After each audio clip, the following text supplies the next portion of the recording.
So before I start this video, I just want to give a huge shout out to Injeri of Onyx Pages. Her birthday is May 1st, and she is working on the goal of reaching 4,000 subscribers before her birthday. And I say she is such an amazing person. I've met her personally. I consider us friends. I love hearing from her, and I just think that we should all do what we can to get her to this 4K. Plus, I'm not trying to be funny, but she just really deserves it. So I'll leave a link down to her channel down below, and I would love for you guys to pause this video, go subscribe to her, and then come back and we can talk about what I read in the month of April.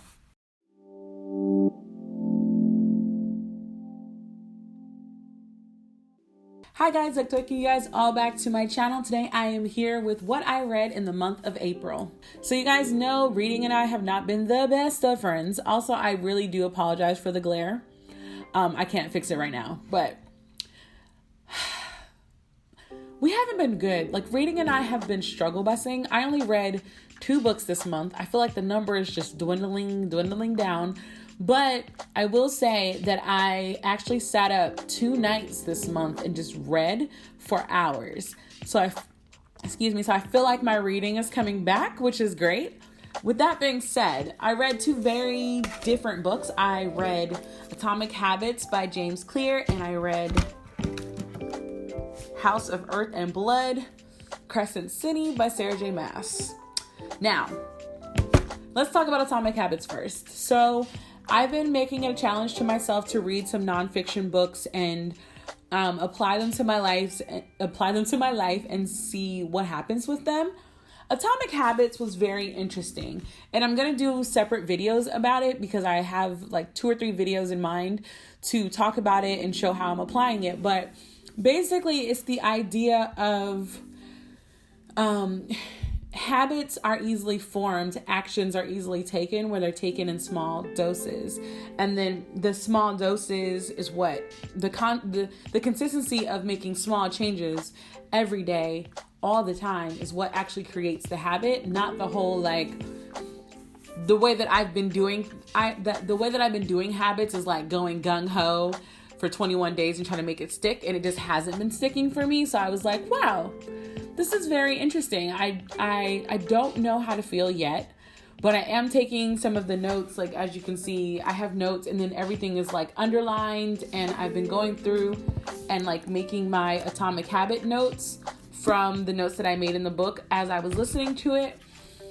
But basically what I want to do is, since I'm still blessed enough to be able to work from home, for how much longer, I'm not sure, since Texas is opening back up. But I want to take this time and reestablish some morning routine.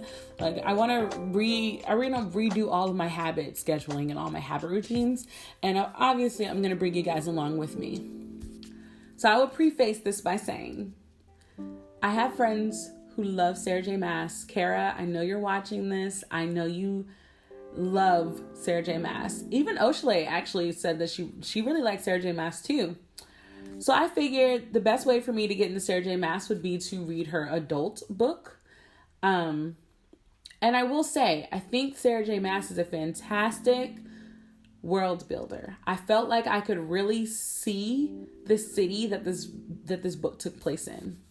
However, she's basically a romance author in disguise. The rest of the story I thought was great.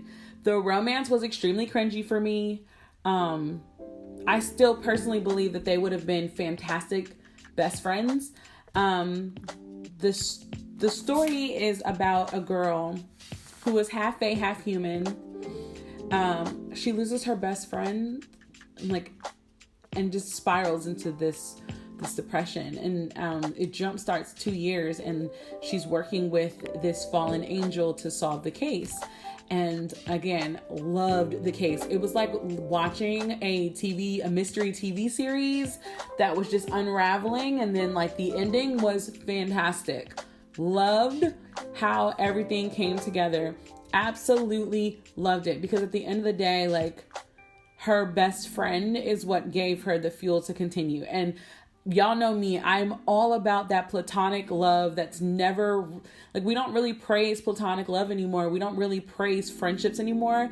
Everybody's got to want to have sex with everybody nowadays. And it's like, I appreciated that. But yeah, like I said, I wasn't a fan of the romance. It was cringy. Like, the funniest thing is, on her Instagram, when she leaked like a book, or like was supposed to be like a sexy part of the book, she left out the cringy parts of her own writing when she did the leak. And like, I read it. Obviously you guys know Troy and Oshale. I read a scene to Troy and Oshale, and it was supposed to be like this like heated romance scene, and like we laughed for like a good 15-20 minutes. But yeah, I'm saving the rest of my thoughts because I do want to do a makeup tutorial on this. I just gotta figure out which box I put my contacts in, y'all, and then I can do the makeup tutorial. And I found my lashes, and I feel like this book deserves lashes, so we will talk more in depth about that very soon.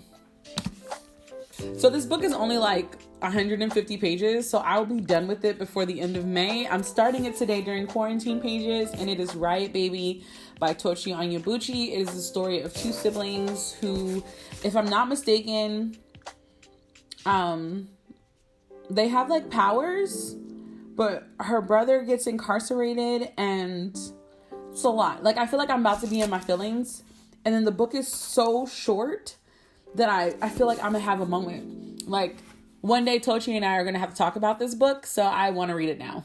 But yeah, y'all know that Tochi is one of my auto buys. I haven't read anything from him that I don't like. So he's an auto buy. So I'll be reading this, but I will more than likely finish it in the next 2 or 3 days, and that's April. So I wanted to include it in this quick wrap up. All right, guys, that's everything that I read in the month of April. I have a special surprise for you guys for May, so keep a lookout for that video. And until the next time, guys, bye.